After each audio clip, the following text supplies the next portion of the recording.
රුසියානු යුක්‍රේන යුද්ධයට ප්‍රධානම හේතුව කෙටි කලකදී නිර්මාණය වූ සාධකයක් නෙමෙයි. ඉතා දීර්ඝ කාලීනව ප්‍රතිඵලයක් වශයෙන් තමයි රුසියානු යුක්‍රේන යුද්ධය ආරම්භ වෙන්නේ. පළවන ලෝක මහා සංග්‍රාමයත් දෙවන ලෝක මහා සංග්‍රාමයත් සමයේදී රුසියාවත් ඇමරිකාවත් පුතේ මිත්‍ර පිළ නියෝජනය කරමින් එකම පිළක් නියෝජනය කළා. හැබැයි අපි දන්නවා දෙවන ලෝක මහා සංග්‍රාමයෙන් පස්සේ ඇමරිකාව ප්‍රමුඛ බටහිර සංවිධානයේ පුතේ ධනවාදී වැළඳ ගනිද්දී රුසියාව ප්‍රමුඛ රටවල් පුතේ සමාජවාදී වැළඳ ගන්න කටයුතු කළා.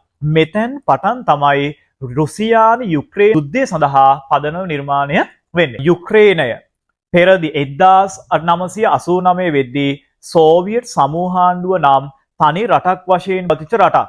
පසුව දෙවන ලෝක මහා සංග්‍රාම සමයේදී මෙව විවිධ රටවල් මෝල්ඩෝව, බෙලරුස්, යුක්‍රේන ආදී රටවල් ගණනාවකට බෙදන්න කටයුතු කළා.